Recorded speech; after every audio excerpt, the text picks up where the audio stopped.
Vale a pena ser advogado no Brasil hoje, Wendel? Essa pergunta tem sido frequente na minha vida. Na verdade, eu respondo com uma pergunta, vamos por assim dizer, né? Eu falo assim, tá, mas o que te move na advocacia?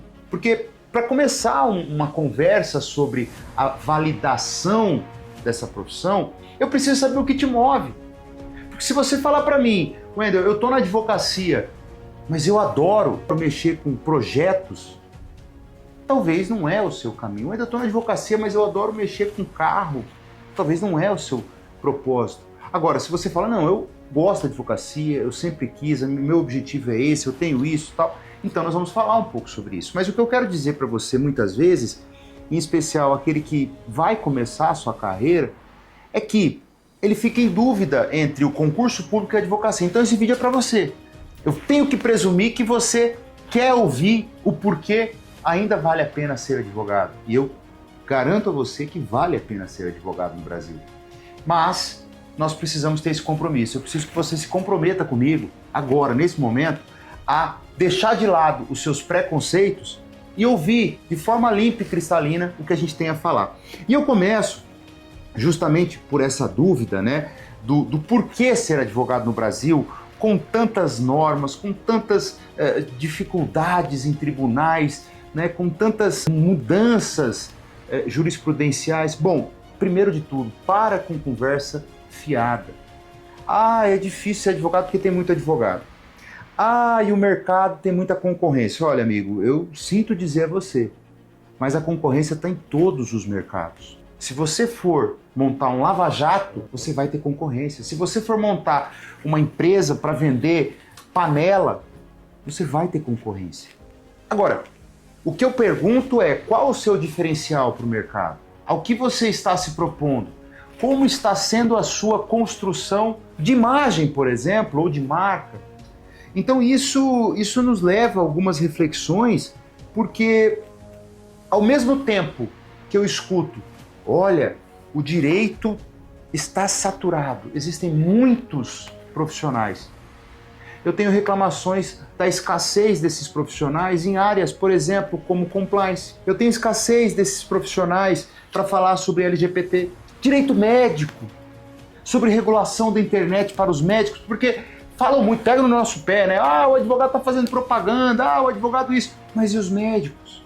Os médicos estão nesse mercado. Você sabia que você pode se especializar em contratos médicos? Os médicos precisam hoje de segurança para atender os seus clientes. Vamos lá. O que nós precisamos entender é o que o direito foi, o que o direito é e o que ele pode vir a ser. Então, o direito foi um direito de papel, um direito onde o contato com o poder judiciário era, sim, um contato mais próximo, onde você ia lá no balcão, pegava, você ia no fórum todo dia, você ia aos tribunais todo dia. Nós tínhamos essa agenda do fórum na parte da tarde. Eu me lembro que antes da pandemia, e aí é importante nós traçarmos esse marco, né? O antes-pandemia e o pós-pandemia. E aqui a gente precisa ser claro sobre isso, porque o pós-pandemia, nós vamos falar um pouco sobre isso, a tecnologia, obrigatoriamente, avançou, mas a tecnologia, ela iria avançar. Só houve o quê? Um incremento mais célere. Mas antes, então, você ia até o fórum, você ia até o juizado especial, as audiências raramente eram por vídeo, não existia essa formatação. Então você estava ali, folheando o processo, tendo contatos com amigos, e aí é um ponto que eu quero falar. Porque você não vai conseguir ser um advogado sozinho. Você vai precisar de parceiros, você vai precisar de amigos, você vai precisar de pessoas que fomentem um ecossistema, você vai precisar criar um ecossistema até para ter relacionamentos e ter network. Agora, você não pode fazer isso efetivamente de dentro do escritório, esperando que o cliente bata na sua porta. Você vai precisar o quê? De ferramentas para deixar de ser invisível. Isso é muito importante. E quais são essas ferramentas? Wendel, eu vou sair gravando vídeo? Não. Você precisa ter uma base. Nós vamos falar no próximo vídeo, mas eu já vou dar um spoiler aqui, onde eu vou falar um pouco sobre a construção da sua autoridade, onde nós vamos falar um pouco sobre a necessidade de você ser referência ou buscar essa referência em algum mercado, né? Então eu sempre digo aos jovens, primeiro, o jovem tem essa facilidade com o digital. O jovem tem essa facilidade com o mundo moderno, vamos assim dizer. E tem áreas que estão gritando pela contratação desses jovens ou até, posteriormente, pela implementação de um escritório específico para isso, do mercado digital. Então, o que eu vejo, muitas reclamações, mas eu também não vejo ação por parte dessas pessoas. Você precisa agir, você precisa ter um plano, você precisa ter um propósito, você precisa ter o quê? Mentalizar. Eu me lembro que quando eu estava me formando, não tinha muitos processos, mas eu já vinha, e depois eu vou falar um vídeo específico sobre isso, eu já vinha fazendo júris, muitos júris na faculdade. Então eu fui até o fórum à época, a defensoria ainda não era atuante como hoje, pedi para a magistrada, que hoje é desembargadora, para que ela me nomeasse, para eu fazer júris. Então ali eu busquei uma perícia sem saber, porque eu não tinha ninguém para falar isso para mim. Eu estava o quê? Eu estava acertando sem ter um conhecimento. E ali eu comecei a fazer júris. E ali eu comecei a ter um pouco de know-how e experiência e perícia em júris. Então as pessoas me viam lá no fórum fazendo júri. Algumas nem sabiam que aquilo era gratuito, que aquilo era dativo. Eles viam o quê? Eu falar, eu trabalhar, eu estava agindo. Eu busquei uma forma de ser reconhecido. Então, quando você busca esse caminho do direito, você precisa entender aonde você vai. E aí, se você quer atuar, por exemplo, no ramo de compliance, você vai ter que estar num ecossistema que fale disso. Mas eu ainda estou muito novo, eu estou começando. Se matricule em cursos, esteja em eventos, busque parcerias com pessoas que já estão mais tempo no ramo, porque a gente vai falar disso no próximo vídeo também, eu já estou dando muito spoiler, mas você precisa estar nesses ambientes regularmente. Então isso é um grande dilema, porque muitas pessoas falam por aí, né? Tá todo mundo reclamando. Ok, mas quando há um excesso de reclamações, quando há um excesso vamos dizer assim, de descontentamento, se gera oportunidade.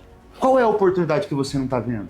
O que você não está enxergando? Eu garanto, por exemplo, que talvez você tenha ficado no dia de ontem 3 horas no Instagram, perdendo tempo. Você poderia estar lendo um livro. Você poderia estar se preparando. Você poderia estar enxergando a oportunidade em algum lugar.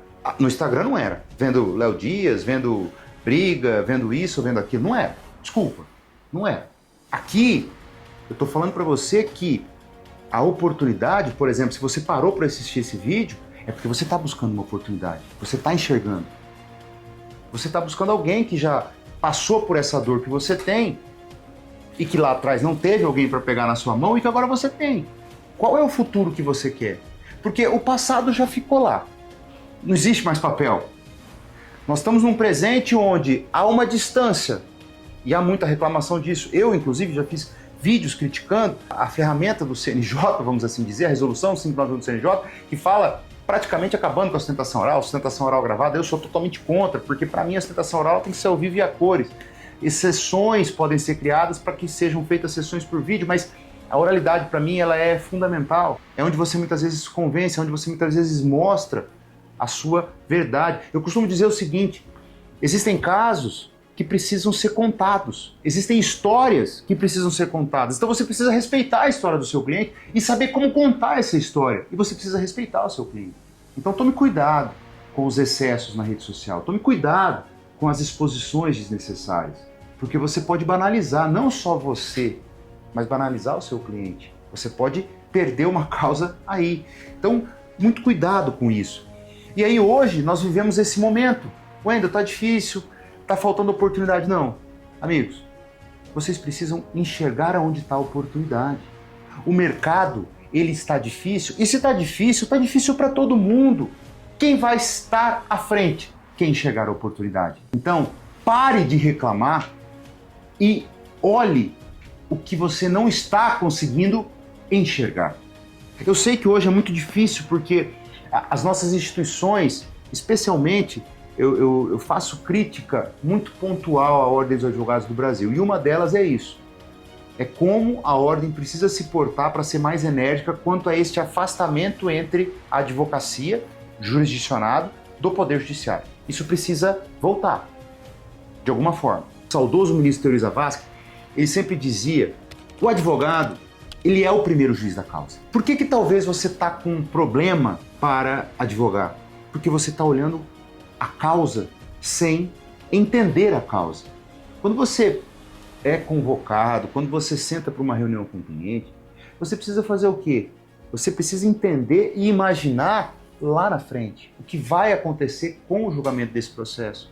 Mas para isso você precisa ser um juiz, você precisa ser honesto, você precisa ser imparcial. O seu cliente quer, por exemplo, uma ação de indenização de 30 mil reais. E você precisa dizer para ele, olha, esse dano aqui nós vamos alcançar no máximo 3 mil. Então eu não posso mentir para você. Eu preciso trazer você à realidade. Isso é ser juiz da causa. Isso é trazer realidade, verdade. Por quê? Esse cliente pode não gostar num primeiro momento, mas num segundo momento, ele vai dizer para você, obrigado por você ter me falado a verdade. Agora, se você chegar e falar, não, nós vamos ganhar 40 mil reais nessa causa, você vai criar uma expectativa e quando vier a sentença de 2 mil reais por esse dano moral, você vai ser culpado. Então preste atenção, porque muitas vezes na euforia, a gente acaba, eu já cometi muito esse erro, criando uma expectativa. Não, porque teve um caso que deu, teve outro que deu, teve outro que deu, mas a gente não sabe, isso é um problema muito sério que a advocacia enfrenta. Colegas que dão palpite em processo dos outros. Você não está na causa, você não viu o processo, não faça isso. A gente vai falar um pouco sobre erros, mas não cometa esse erro, porque cada processo tem sua nuance.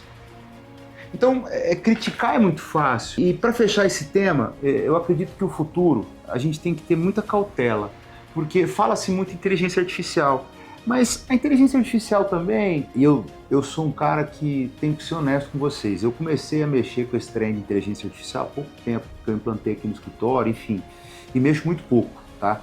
Eu sou mais a moda antiga, eu gosto de imprimir, eu gosto de folhear, eu gosto de ler, marcar texto, enfim. Mas o que eu quero dizer para vocês é que não há como, por melhor que seja essa inteligência artificial, ela chegar na sua sensibilidade. Crie isso. Estudando, lendo, você vai chegar e atingir um nível de sensibilidade. E isso não vai morrer. Isso não vai ter inteligência artificial no mundo que vá conseguir desfazer. Então, eu encerro dizendo a vocês, vale sim muito a pena ser advogado. Mas tem um ponto que eu não posso deixar obscuro aqui, né? E você precisa assumir aquele compromisso que você fez no início desse vídeo e reafirmar ele diariamente. Então você precisa acordar todos os dias e dizer, olha, hoje eu vou fazer diferente, hoje eu vou agir. Se esse processo está travado, eu não vou me contentar em mandar uma mensagem pelo canal, balcão virtual, sei lá, enfim. Eu vou lá, eu vou fazer isso andar. Então você precisa estar disposto a agir. Você precisa olhar o que você tem hoje, qual a minha situação atual, onde eu estou hoje. Isso é um ponto, escreva isso hoje, onde eu estou hoje. Em outra folha, você vai escrever onde você quer chegar. Pô, Ender, mas eu quero chegar... Não interessa. Primeiro você faça isso, onde você está e onde você quer chegar. E depois você vai construir no meio desse caminho, aqui a gente vai te ajudar a construir essa jornada, a construir esse caminho. Onde eu estou, onde eu quero chegar. Nossa, eu tô aqui hoje, eu tô começando, eu tô como funcionário de um escritório, ganhando o salário base de um advogado júnior, mas eu quero ter o meu escritório, eu quero estar fazendo uma sustentação oral no STJ, coloque isso no papel e mentalize isso. E aqui no nosso canal você vai entrar nessa jornada e vai entender como você vai sair do seu estágio atual para chegar até essa sustentação oral reconhecida e vitoriosa nos tribunais superiores. Se você gostou, compartilha, clique aqui, o link está aqui embaixo, mande para seus amigos. A nossa missão, ela depende de você. Então, é para isso que a gente existe e é para isso que esse canal foi criado. Fiquem com Deus.